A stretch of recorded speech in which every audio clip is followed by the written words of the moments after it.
Aloha, y'all. It is Monday, Moon Day, named after the moon, the 2nd of April. And I'm just realizing, I guess it was April Fool's Day the other day. But I didn't really think about it. No, wait. It's May. It's not April. Okay. I was like, what? What's going on? I just said the 2nd. It's May 2nd. Mayode 2nd. All right. Makes total much more sense. I was like, April 1st has already happened. May 2nd. It is a moon day and it is a root chakra day, but we'll get into that in a second. So the astrology is as follows. The sun's at 12 degrees Taurus. The moon's at 0 degrees Gemini. Mercury is also in Gemini at 2 degrees, conjunct the moon, essentially. Venus is at 29 degrees, 47 minutes Pisces, just about to pop into Aries. Mars is at 13 degrees Pisces. Jupiter's at 28 degrees Pisces. Saturn's at 24 degrees Aquarius. Uranus is at 14 degrees Taurus, conjunct the sun by 2 degrees. Neptune's at 24 degrees Pisces. Pluto is at 28 degrees Capricorn in retrograde, and the North Node is at 22 degrees Taurus. So it is a Muladhara chakra day, a root chakra day.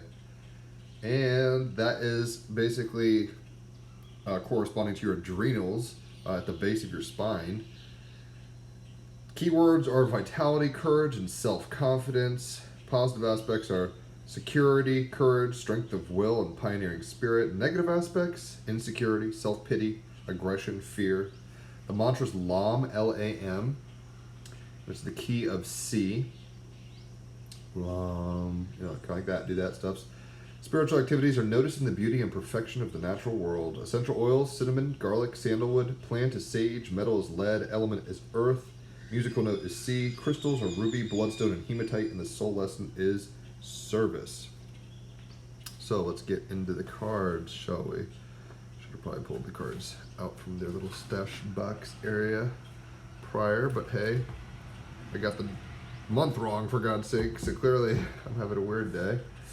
All right, so yeah, time to get rooted, time to get in the zone at the base of your spine and feel no matter what, sticks and stones can break your bones, but your presence at the root level is going to get you through it. It's where our fears come from, essentially.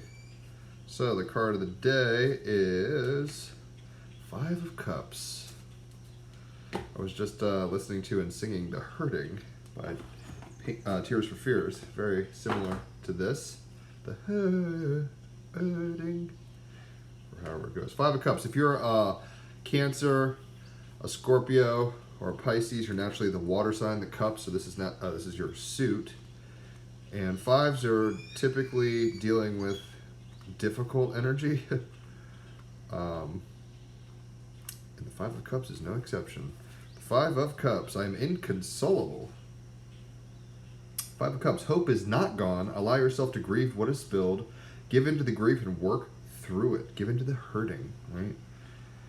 I am inconsolable. The Swiss-American psychiatrist Elizabeth Kubler-Ross was a pioneer in research on near-death experiences and the process of grief. She postulated the 5 stages of grief. Denial, this can't be happening. Anger, why me? It's not fair. Bargaining, if only I would. Depression, why go on? And acceptance, it's going to be okay. Towards the end of her own life, she said the stages were not always a linear, predictable progression. This opened the door for us to understand grief as process which unfolds across time. Ultimately, the process travels across different emotional topographies that must make the full journey in order to reach the land of acceptance and integration. In the 5 of Cups, a distraught yet almost indistinguishable figure crouches by the river, watching as a hand desperately reaches out from the rushing torrent as it's swept away. 5 Cups, 5 stages, must be consumed in order to move on. 3 cups hold red inflammation, and it's funny because Venus in the last degree of Pisces, this is kind of resonant with that. The last super feels, right? 5 cups, 5 stages, must be consumed in order to move on. 3 cups hold red inflammation, 1 stands empty with feelings of emptiness and meaninglessness, and the last cup holds hope, a return to the heart. For this card to have impact, one does not have to be dealing with something catastrophic. It points to the fact that we all carry tremendous grief, ancestral grief, family grief, cultural grief, grief for our loss of innocence. We all live out the 5 stages of grief in numerous ways. A dream job we have worked so hard for falls through. A relationship breaks up. Children leave home. No one passes through life untouched by grief and loss. Grief is part of the natural cycle of life. We can stop fighting against it and allow ourselves to feel what needs to be felt. Tarot offers us an opportunity to see ourselves through different eyes, to see what needs to be questioned, healed, and released. It offers us new vistas to move towards and explore. As with the 4 of Cups, we have the capacity to create a new context or viewpoint through which we can explore our pains and discomforts. We can transform them into something wondrous. Byron Katie's system, The Work, offers a way of questioning and releasing the painful stories we inhabit, stepping into the open freedom that is our true, radiant, untarnished self. The 5 of Cups took me to my own deep grief, the loss of loved ones, the failures, the hard times I put my family through with my relentless pursuit of creative dreams. The fast-flowing river in the card has more than one meaning or possibility. Of course, we can be swept away by the river of tears, but we can also be cleansed by it too. We can put right what can be and let go of our grief and let it be taken back into the great ocean of life. For me, this card does not point to the arrival of some form of grief, for it has already arrived and we carry it in ourselves. Instead, it represents a question and powerful possibility. It asks you to look at the grief you hold on to. It invites you to complete with it and let it go, letting life, or nature, capital N, take care of transmuting it back to vitus, or energy. So 5 of Cups, hope is not gone, allowing yourself to grieve what is spilled, giving into the grief and working through it. The hurting is what they're saying. Hurting, or however they break it down. Is it an horrific dream? Right, so the root chakra is saying, get grounded, because why? We might be in our minds and feels right now. Venus in the last degree of Pisces, about to enter Aries. We're transmuting some end-of-the-line emotional stuff. South Node is in Scorpio right now. We're dealing with letting go of trauma and grief. So it's not surprising this is coming up. Transmuting it for the best, North Node and Taurus. So let's go ahead and get clarifying card. 3 of Swords. Man, smacking us, as Prodigy would say, smack my bitch up. This is the heartbreak card, you know, like I'm inconsolable, oh my gosh. And this is the heartbreak card in the Sword, 3 of Swords. Kind of alienation. So if you're a Sword, a Gemini, Libra, or an Aquarius, you're naturally this suit. And 3 of Swords is as follows, briefly. I see life as cruel and meaningless. Freedom arrived at through despair, questioning everything, asking quality questions, and life is cruel and without meaning. And it's funny because there is a process where we have to learn to let go of all of our projected meanings, all the stories we tell ourselves. They're beautiful, but just like a pacifier for a baby only lasts so long. There's processes of grief, there's processes of attachment, and we have to let these things go. And sometimes there's that void space, that dark night of the soul, where it's like, what is the purpose? I see no point in it all. And you have to kind of cry and weep through that, and it's okay. Even Jesus wept, right? So we get through it, and we have to go through these things. But sometimes we can feel very alienated and alone on that front. Let's go ahead and but ultimately we have to stay grounded and rooted, right? Just because we're feeling emotionally overwhelmed potentially and alienated and lost intellectually, like, oh my gosh, what is life? What is the point of this? What is love? Baby, don't hurt me. All this kind of energy doesn't mean that we kill ourselves. So 35, the Bison Ritual. And I think it does help to look at life as a ritual of being. You are a being of light. Ritual, Bison. These are in Colorado, where I live typically. And may return, may not return, I'm not sure yet. It's home, kind of. It's where my stuff is. 35, Bison Ritual. Live with authenticity and peace. Do not live how other people wish you to live. Your life is your own. Bringing the peace of ritual into our lives can heal us. Nourish yourself and develop habits that are beneficial and useful for you and your family. Mythos. The chief of the Lakota tribe was trying to lead his people through a time of great famine, right? A time of misery mentally and, oh my gosh, are we going to make it? Emotional discomfort. Great famine. The buffalo had deserted them and no rain had fallen. He decided to send out 2 strong scouts to look for food. As they traveled through difficult country, they found little, but they kept going. As they walked, they saw a lovely woman dressed in shining white upon the horizon. One of the scouts immediately lusted after the woman and shared with his companion that if she was as beautiful close up as she looked from afar, he would seize her as his wife. Very South Node Scorpio stuffs. The other scout saw the beyond any desire and thought the woman looked otherworldly and perhaps was a sacred being.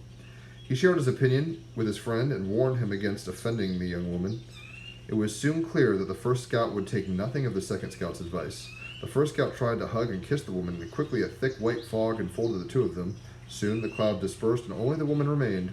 The second scout became terrified and drew his bow in defense. However, the young woman soothed him in his own language and told him there was nothing to fear.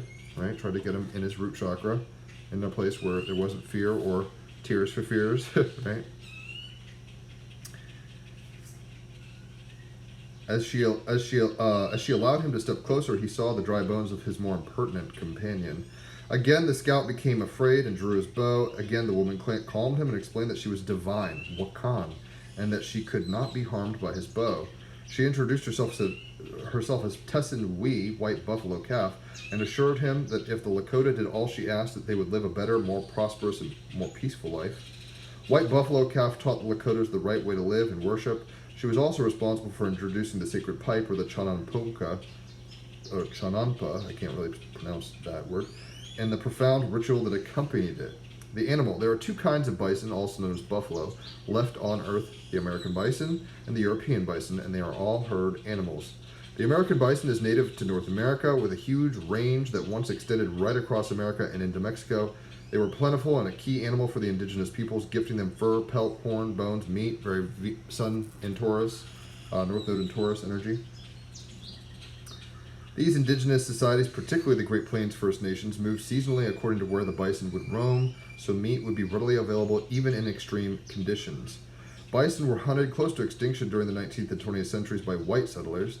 This massive slaughter was most often for pelts, since the bodies were simply left on the plains to rot rather than being used honorably. There's also solid evidence that indicates there was a colonial strategy to kill as many bison as possible to inflict ongoing damage to the Indian people who relied so heavily upon these animals. Very South Node in Scorpio, very vindictive potential policy of the expansion of the Americas.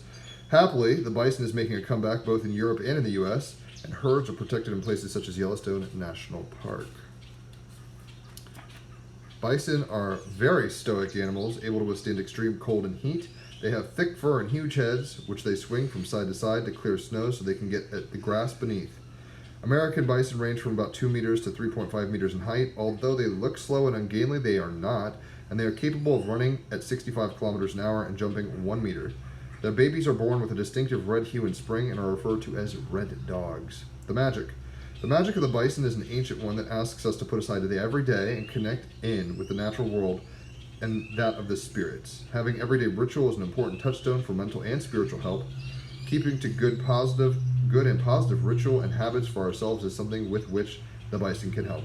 Symbology: horns, milk, humped back, woman dressed in white buffalo skins, status near threatened, vulnerable. Unfortunately, they're kind of dying out because they almost got put to extinction. It's worth the heartbreak, but in order to make life feel, in order to not feel inconsolable, it sounds like a double negative in my mind. In order to feel like life isn't meaningless, we have to have a steady rhythm and a purpose. That is what ritual is, a rhythm and a purpose, a magic. Even if it's just getting up and having coffee, which I don't do, but that is a ritual of sorts. I get up at about 5 a.m., 4:30 today, and do chakra chants for an hour. That's my ritual at the moment. So find a ritual and make it work for you, and you will find that it makes life a little more bearable. Number 60, hexagram here, is as follows. Restriction. This sign suggests that you should watch out for extremes of any kind. You will then find the right path by yourself. Otherwise, you will drift like a rudderless vessel in a sea of possibilities and lose yourself in the lack of commitment. The restriction concerns the realm of ideas as well as the material. It calls for insight, discipline, and moderation, but the effort is worthwhile. You overcome bad times without incurring substantial loss and still have your sense of reality in the good times. Clear guidelines help in keeping to the imposed restrictions. You should you should not be too inflexible though. You have to understand that restriction is just a means to an end. A restriction in your own nature leads to atrophy, whilst incommensurate restriction of other people triggers off indignation. Right? So we might be feeling a little, woe is me, what's the point? I'm so small compared to life, right? If we have prayer and fasting and ritual like that, we won't feel so hopeless, and we won't be like, woe is me. And maybe part of the reason we're feeling so overwhelmed emotionally is because there's just so many options, and we have to kind of cut out all the excess and go for the essential, not let our minds feel overwhelmed and spread thin and heartbroken, essentially. We need to kind of get back to the base of it all, right? The root chakra, the base of your spine. Kind of sit under the Bodhi tree and wait for that illumination, which was the Buddha's ritual towards awakening. So, let's get one more card, and we'll see what the crystal of the day is. Ooh. Amazonite. It's really pretty. Last day of Venus and Pisces blue. What it is, and you can quantumly entangle with this, what it is, Amazonite is a brilliant blue-green mineral named after South America's famed river. The best Amazonite comes from Colorado, where the bison come from, where I'm going to grab my things, or maybe land again eventually. Who needs it? Teeth grinders, anyone struggling with Mercury retrogrades, right? So the people who are like, oh my gosh, I've got to cut out things in my life that I don't need. I need to make life more of a ritual, a more grounded ritual, and a more practical reality. Sun and North Node in Taurus. When we're grinding our teeth with worry, grinding our teeth with disbelief, and nihilistic existential kind of dread, this is for us. Where to put it? Place Amazonite below the throat, relax your jaw, and ask for the courage to speak your truth. When to use it? When your inner child wants a real talk with you. Ask yourself what little you really want from life, what your little you really wants from life. Does it sound like what current you would want if you could just let yourself want it? Perfect. Now say it out loud for the whole universe to hear and go make it happen. So speak from your heart. And I think that's really what we're going to do. We've probably complied and adopted a lot of beliefs, a lot of practices, a lot of behavior, a lot of relationships, a lot of directions in our lives that aren't maybe what we need, and we have to process that. It's all good because it's all a process, but it's like, are you holding on to addictions, South Node in Scorpio, or perceptions that are false or not helpful? Are they causing you to feel lost? Try to strip down to the minimum, right? Get grounded, rooted, make some ritual, like say a prayer, right? And use this power of Amazon to speak from your heart and ask God for direction, which might mean just sitting still, being still, and knowing. So hopefully that makes sense. I hope you enjoy your moon day. I've got a few more days here in Costa Rica, then back to the States I go. It's been interesting. Beautiful country and interesting people, developing for sure. So enough about me. Check out the TEAMrabbithole podcast. Holler for readings, $33 for an hour of cards, $88 for 3 hours of astrology, $111 for both. And yeah, try to not fall apart today by getting grounded, making a ritual of your breath and your intentions for what you really want, and honestly just kind of try to seek peace. Right now, our minds with Mercury and Gemini and the Moon in Gemini are on overdrive, and Uranus is conjunct the Sun. We're going through a lot of mental alchemy, a lot of spring cleaning of the mind and the heart. So try to be gentle with yourself and enjoy the process, and know that this too shall pass, but you kind of have to cry and let it go to release that tension and energy and then move forward. All right, y'all. Enjoy your moon day. Catch you on the flip side. Adios. Bye.